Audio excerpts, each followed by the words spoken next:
नमस्कार बच्चों, मैं विनोद वत्स गवर्नमेंट मॉडल संस्कृति स्कूल बास की तरफ से केमिस्ट्री की दुनिया में आप सभी का हार्दिक अभिनंदन करता हूं। पिछली वीडियो में हमने पढ़ा बेटा लॉज ऑफ केमिकल कॉम्बिनेशन में सबसे पहले पढ़ा था law of conservation of mass which state that mass neither be created nor be destroyed. Second हमने पढ़ा law of constant composition which state that ratio in the masses of the elements in a compounds that will always remains a constant whatever may be the source of the compounds. Third law हमने पढ़ा law of A multiple proportions or which state that when two or more elements combine and form more than a two compounds, then ratio in the mass of one element bears a simple whole number ratio or a multiple ratio if it combined with a fixed mass of a secondary elements. हमारे पास fourth law है बेटा law of reciprocal proportion. ये जो law है रिस्टर ने 1792 में दिया था और क्या कहता है आज हम इस वीडियो में करेंगे। तो law of A reciprocal proportion क्या कहता है, मान लीजिए भाई हमारे पास कोई भी दो एलिमेंट हैं और वो आपस में जुड़ करके सपोज ये हमारे पास एक कार्बन है और एक क्या बेटा ऑक्सीजन। ये दो एलिमेंट हैं और एक तीसरा एलिमेंट है हाइड्रोजन जिसका मास फिक्स कर दिया गया है। हाइड्रोजन का मास फिक्स कर दिया गया और वो है 4 ग्राम कर दिया गया। थर्ड एलिमेंट है जिसका मास क्या कर दिया हमने फिक्स कर दिया है। तो 4 ग्राम हाइड्रोजन के साथ जब कार्बन जुड़ती है तो क्या करती है मीथेन बनाती है और 4 ग्राम हाइड्रोजन के साथ ऑक्सीजन जुड़ती है तो वाटर के 2 मॉलिक्यूल्स बनते हैं। यानी कि ये दो एलिमेंट थे कार्बन और ऑक्सीजन, एक तीसरा एलिमेंट है हाइड्रोजन उसके साथ सेपरेटली जुड़ते हैं और कार्बन ने जुड़ करके 4 ग्राम हाइड्रोजन के साथ मीथेन बना दिया और ऑक्सीजन ने 4 ग्राम हाइड्रोजन के साथ जुड़ करके 2 वाटर मॉलिक्यूल्स बना दिए। यानी कि जब ये सेपरेटली जुड़ते हैं तो इनके मास में जो रेशियो है वो रेशियो जो है या तो सेम होगी या फिर सिंपल मल्टीपल होगी। कब? जब ये आपस में एक दूसरे के साथ क्या करते हैं कंबाइन करते हैं। तो जब ये आपस में एक दूसरे के साथ जुड़ते हैं तो इन्होंने क्या बना दिया CO2। तो यहाँ पे देखिए बेटा जो कार्बन और वाटर है मीथेन और वाटर के अंदर जो रेशियो है यहाँ पे वो क्या आ गई, ये हमारे पास मीथेन और ये क्या आ गया H2O। यानी कि इसके 2 मॉलिक्यूल्स हैं। तो कार्बन जो है यहाँ पे 12 है और ऑक्सीजन कितनी आ गई हमारे पास है 32। तो रेशियो क्या होगी 3:8। अब ये जब पहली condition when carbon and oxygen combine separately,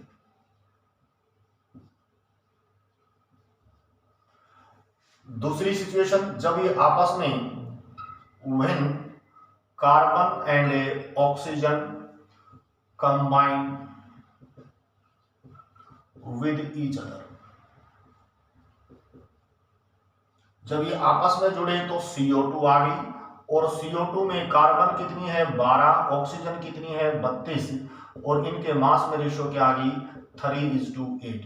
यानी कि अलग अलग जुड़ते हैं तो भी वही रेशियो, आपस में जुड़ते हैं तो भी वही रेशियो। लेकिन कंडीशन क्या है, जब अलग अलग जुड़ेंगे तो जो थर्ड एलिमेंट है उसका मास फिक्स होना चाहिए। यदि इसका मास फिक्स नहीं है तो फिर ये रेशियो सेम नहीं हो सकती। तो क्या कहता है it state that when two elements combine with a third elements whose weight is a fixed, then ratio in their masses will be either same or simple multiple when they combine with each other। यहाँ पे देखिए carbon और oxygen जब separately एक third elements जो है hydrogen 4 gram hydrogen के साथ जुड़ते हैं तो उनके मास में जो रेशियो है 3:8 आ गई है। और जब कार्बन और ऑक्सीजन आपस में एक दूसरे के साथ जुड़ते हैं तो उनके मास के अंदर भी रेशियो क्या आ गई 3:8 आ गई है। तो इसको हम लिखेंगे कैसे, it state that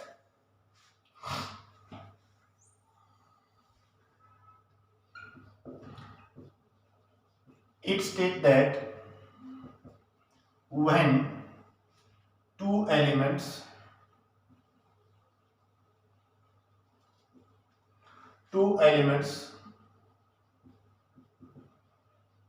combine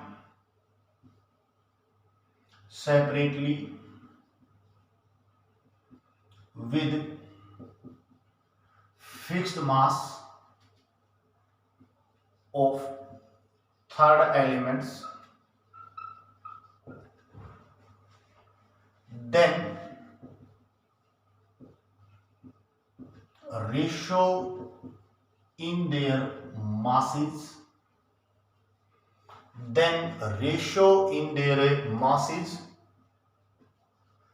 will be either same or simple multiple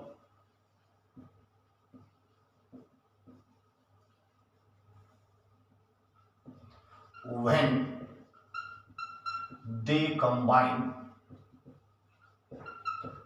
with each other।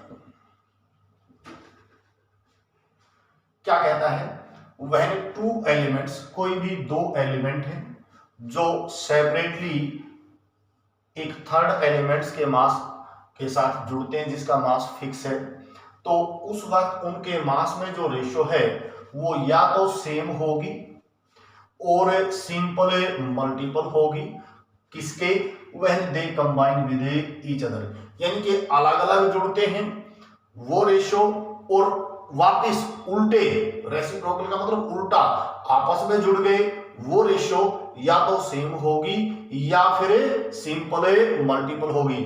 अलग अलग जुड़े उनके मास में जो रेशो है और जब उल्टे आपस में एक दूसरे के साथ जुड़ गए उनके मास में जो रेशो है वो रेशो या तो सेम होगी या फिर सिंपल मल्टीपल होगी।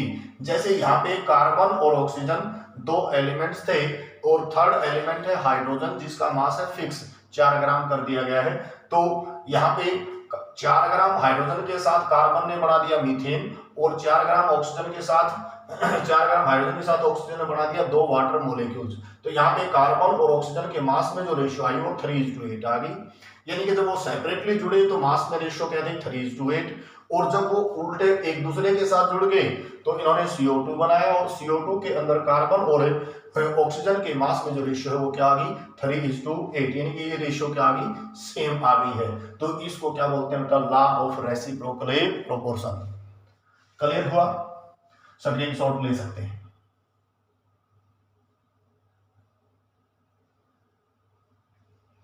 अब हम करते हैं बेटा, फिफ्थ लॉ है हमारे पास, law of combining gaseous volume.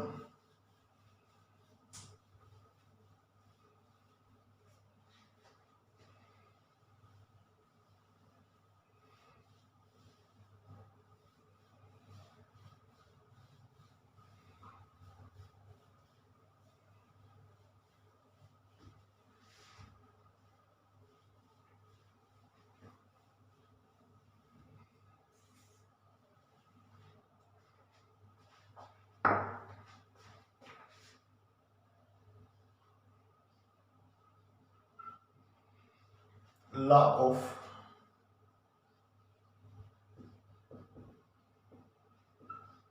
combining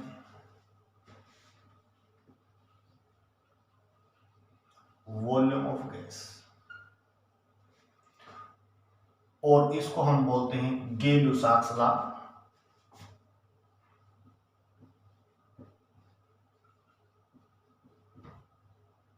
गे-लुसाक्स ने 1808 के अंदर ये लॉ दिया था, तो इसको गे-लुसाक्स लॉ भी बोलते हैं।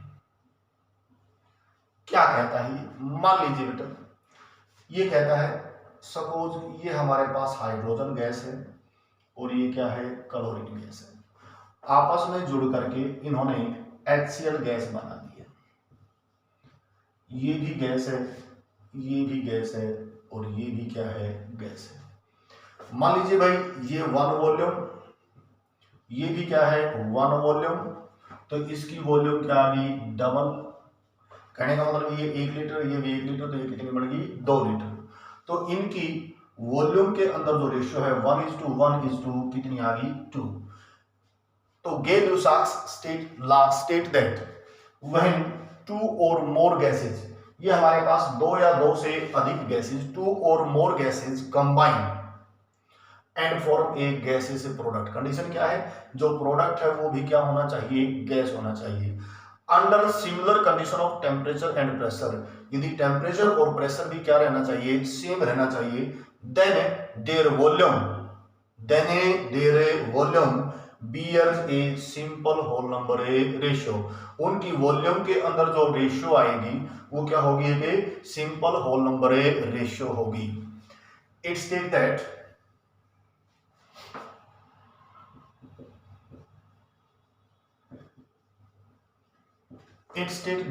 when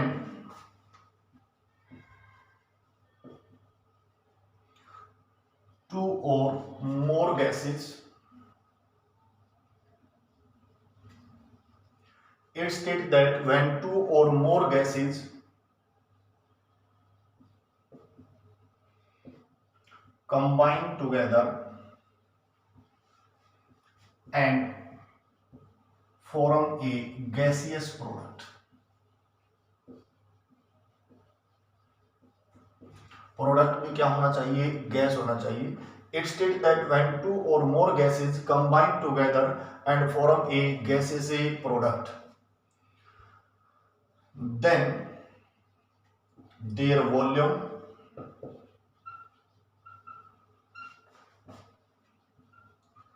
bears a simple whole number ratio। कब है, अंडर सिमिलर कंडीशन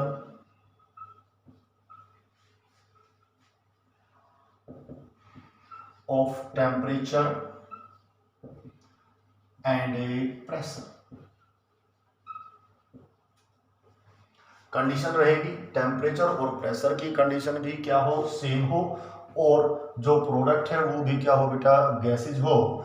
तो एक बार फिर रिपीट करता हूं, according to Gay-Lussac's law, it state that when 2 और मोर गैसेज कंबाइन टुगेदर, जब 2 या 2 से अधिक गैसेज आपस में जुड़ जाती हैं and form A gaseous product, और जो प्रोडक्ट है वो भी क्या होना चाहिए, गैस ही बनाती हैं, तब यानी कि जो रिएक्टेंट गैसेज हैं और जो प्रोडक्ट गैस है उनके वॉल्यूम के अंदर जो रेशियो होगी, then their volumes bears a simple whole number ratio. उनकी वॉल्यूम के अंदर एक सिंपल होल नंबर रेशियो आएगी। कब?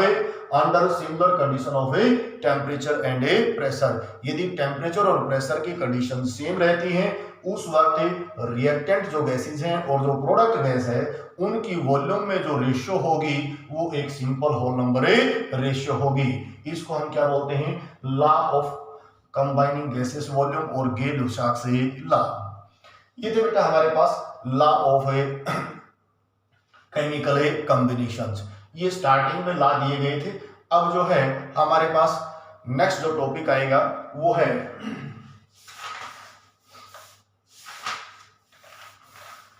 Dalton atomic theory. उसको हम अगली वीडियो के अंदर करेंगे। आज के लिए इतना ही। घर पे रहिए, पढ़ते रहिए, सुरक्षित रहिए। यदि किसी भी प्रकार की दिक्कत है तो 9813547787 के ऊपर कॉल करते रहिए। हम आपके लिए हैं, आपकी प्रॉब्लम को सॉल्व कर देंगे। ये जो वीडियो है बेटा आपको benzene chemistry by Vinod Vats YouTube channel के ऊपर मिलेगी। आपका अपना चैनल है, उसको लाइक कीजिए, सब्सक्राइब कीजिए, शेयर कीजिए। Thank you.